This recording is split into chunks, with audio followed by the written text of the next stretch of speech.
just start off with it. Yeah, that'd be perfect. All right, fire away. Mike, even more Dallas Morning News. We've had Mike McCarthy throughout the year about being in the final year of a deal and just dealing with that. You're in the same situation along with everyone else on the staff, just, excuse me, dealing with that, getting close to having a resolution on that, just your feelings on going into this final week and your contract status. No feelings really. I mean, this isn't the first time for me that this has happened. I think two other times maybe, but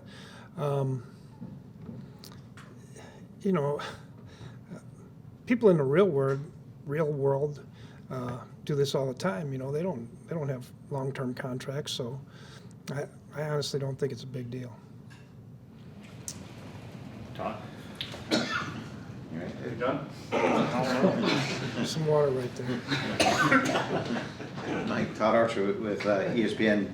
When you looked at the run defense yesterday, was that just a case of them wearing on you guys as the game went on, you think? Well, you know, I felt like in the first half we did some things pretty well. You know, the big play right before the halftime kind of took a little wind out of our sails, and then what it looked like to me during the game and again this morning when I watched the tape was, you know, guys were trying to make a play. I'm going to go make a play, so I'm going to do this instead of, you know, kind of doing what they've been doing for the last 7 weeks, and kind of reverted back to some of the old things that happened, and really, when things go bad, sometimes that happens. You know, well, I'm going to go make a play. I'm going to go do this, or I'm going to go do that, instead of just letting the plays come to them and doing what they're supposed to do. But so I think that's what really happened in the second half. You know, guys started freelancing a little bit, I guess is the best way to say it. And when you came in, there was obviously a lot of discussion about the relationship you would have with Micah. How would you describe how that's developed over the course of the year, and how do you think everything's gone with him? Good. I think it's been good. We talk a lot. You know, I correct him when he's wrong. You know, he tries not to be wrong very much in his eyes, but no, it's been good. Osa of The Athletic. Mike, sticking with Micah, just, you know, he's half a sack away from 10. He's talked about that's a threshold he wants to get to. Assuming he does play in the final game, just how much does that mean for a defender to get to something like that consistently? Yeah, well, I think, you know, all the things that he's done, the 50 sacks, you know, in 4 years, I guess it is, you know, that's pretty impressive. So, you know, and we didn't do enough to allow us to rush the passer yesterday. I guess yesterday, right? They had a good scheme that will get corrected here on one of the things. We knew they were going to turn the protection to Micah, but the ball came out quick a lot of times, and we didn't do a good enough job covering on the outside to make him hold the ball enough to get there. So, but we'll do better. In week 4, when you had Andrew Booth in and he got picked on, you were able to go to Amani. I know the list of corners that you've lost has gone really long. Just is it kind of a helpless feeling at this point in the season when Butler, Diggs, Warrior, all those, Carson are all out, and you have a situation where you did where, you know, he was getting picked on again? Yeah, and you know, it kind of gets to the point where, you know, do you try and get the run stopped? Do you try to protect him? You know, you're just trying to put fingers in, not necessarily him, but whoever. You're trying to put fingers in the dike, and you know, you guess wrong sometimes. Calvin Watkins, Dallas Morning News. You've been around a long time, obviously, head coach. Even though your status is uncertain, how much do you talk to your assistant coaches? Because obviously they would like to know about their futures. How much you try to help them through this time?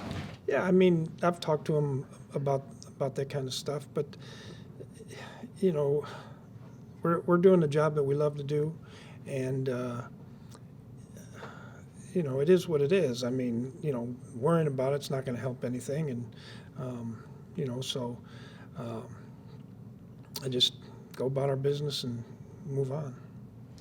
We haven't talked about Osa a whole lot, but just the progression you've seen from him, the new scheme and those kind of, how do you think he's, as we're near the end here, how do you think he's playing? Yeah, I think he's played well. I think he's gotten better each week. You know, it's been nice to have an inside presence that can rush the quarterback, but he's also done a good job in the run game. He's very conscientious as far as playing run blocks and things like that. You know, I think his quickness has showed up. You know, and he keeps working diligently every single day about trying to get better. Joe? Joe Hoyt, All City, Dallas. Maris Ufal was rotating a little bit from the edge and then inside a little bit. Just curious from a long-term perspective, where do you kind of view where he is? Do you view him as a versatile piece, or is someone you kind of like to keep inside? No, I think he'd be a versatile piece, but really I think at some point in time he'll probably be a Mike linebacker. You know, he handles all the calls now. He's been able to do the green dot. He's got physicality. You know, in the past game, he's been good. He understands where he's supposed to be. Really, he's practiced all the spots now anyway. So, but I think, you know, depending on who else is the other two guys or you know, one guy, whatever it is, you know, I think he can slide into either position. Garrett Podell, CBS Sports. Mike, in the last game against Washington, except for like the very end of the game, you had pretty solid success slowing down Jane Daniels in that offense. How much of that do you think is transferable here at the end of the season? Well, I think we've been playing better, you know, since that ball, even better and better since that ball game. So I anticipate that we'll continue to play well. You know, I think the second half of yesterday was a little bit of an enigma, and I just feel like, you know, there's been a couple games this year that when I watched the game or watched the film the next day, I said, that's how it's supposed to look. You know, this is how it's supposed to look. And so I keep feeling that way each, you know, I don't know, whatever week it was, week 10 or whatever it was, that we started getting back to that spot that I felt like, yeah, this resembles my vision of what it was supposed to be like. So I anticipate that we'll go on and play well. And quick follow-up, you've talked about maybe saying, if I want to still coach, do you feel like you would like to be back next year? If that offer is extended to you, do you still want to coach into 2025? Well, I think, number one, someone has to want you. So, you know, it's always a two-way street. So we'll just worry about all that stuff after the season. It's too early, and I know it's late in the season, but it's too early to be talking about future and all those other things. So we'll just keep trying to do the best job we can, and then everybody will sit down and have a conversation, and, you know, Jerry will decide what he decides, and the rest of us decide what we have to decide. Nick Harris, Fort Worth Stars Telegram. Whenever you reflect on the season as a whole, what are some things you maybe wish went a little bit smoother, and what are some things you take pride in on how this defense has played despite injuries and things of that sort? This is last press conference, right? I don't have to do one next year? You're good. All right. So next year? So I think, so I wish, I'm trying to say this correct way, I wish that when I came in that I would have done everything the way I wanted it done and not kind of try to blend things. And so I think that was part of the struggles at the beginning. And what I'm most proud about is watching the guys, how they've improved. You know, you go out to practice and you see the coverage pieces being in the right place, playing the routes correctly, things like that. And, you know, there's still a lot more we could have done better, but I think a lot of it was that. And so we had to work through a whole bunch of different scenarios to get to where I feel like I kind of, like I said, the vision that I had. And then in that opening presser, whenever you came in and when you were hired, you said that you needed the game of football. How rewarding has it been just being back in it this year? Yeah, it's been good. You know, like I can remember the first game when we played Cleveland, went out there in the stadium. I said, oh, man, this is pretty cool again, you know, getting out here on the field and, you know, guys coming up to you say, hey, I'm glad you're back. You know, we missed you and all this kind of stuff. But throughout the course of the season, obviously, yeah, it was good. And again, I don't want to get real personal here, but I needed it partly for my son, Coach, Sydney Staples teaches 10 sports. When you think about your coaching career and all the teams that you've been able to be a part of, what is different about this season with the Cowboys, minus the ton of injuries that have happened? Yeah, well, that would have been the first thing, the injuries.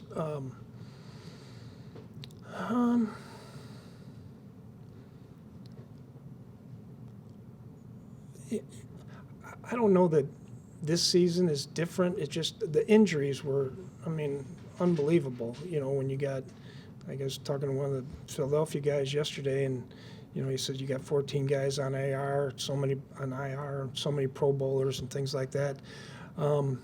There's always ups and downs during the season, how you come back from it. We had a 4 or 5 game losing streak, and then we had a 4 game winning streak, and a crazy game against Cincinnati. And then play good the next 2 weeks or 1 week, whatever it was. Just all kinds of runs together. I think, it's the NFL. Everybody can beat anybody at any time, and if you're not on your P's and Q's, and that's what's going to happen. And if you lose a bunch of guys, typically the teams that are healthiest and smartest usually win most games. Right. Mike Bransham, 105.3 The Fan. You spent a good bit of time with Darren Woodson. What in your mind makes him Hall of Fame worthy? I think he should have been a long time ago. I've championed him quite a bit with a lot of the reporters and people. Darren was the ultimate pro. He was tough. He was physical. He was smart. Some of the things that impressed me about him was, and I used to use him as an example for Harrison Smith a lot of times. I'd say, Darren Woodson, to work on his coverage, he'd go out there and play corner on the scout team. But one of the things that really impressed me with Darren was, he was basically an outside linebacker in college, and taught himself how to backpedal. His technique was unbelievable as far as backpedaling. He was a terrific blitzer, although I didn't blitz him enough at that time, so that was probably my fault. But as far as understanding the game, being a leader, being a tough, physical player, he's more than deserving, and not saying anything bad about any of the guys that are in, but he's better than a lot of the guys that are in. Time for 2 more. Played nickel. How many safe? You said it wrong again. How did I say it wrong? Yeah. Played nickel, played safety. Played linebacker. He does it all. Now, try it. Time for 2 more. Perfect. Sorry. Jasmine Dallas Cowboys. I'm helping Media. your guys. Sorry. Jasmine Dallas Cowboys Media. You said that you wish you would have done things your way instead of trying to blend things. At what point in the season do you think you realized that? And if you could go back in time and advise yourself on that decision, what would you tell yourself? Just basically what I just said. And I don't know what time it was, when it was during the season, but I was just doing things I was uncomfortable with, and so I had to, just do what I had to do. But what I would have said, I've said it, to some of the coaches, like, you come in, so here was the situation, okay? They were good last year, right? And so I come in, so I don't want to really rock the boat, and I probably wasn't as tough as I typically am. I probably wasn't as hard-headed about things and how I want to do things, I guess the best way to say it. And so I wasn't. And that's what I regret the most. Mike, you mentioned your son, and just it's your first NFL job since 2022. Just what was the what you mentioned of why this was important, not just for you, but in his memory as well. Well, Adam was a terrific kid, is a terrific kid, really smart, loved football. He would have gave his left arm to be here and do this, and so I know that he's upstairs looking down and cheering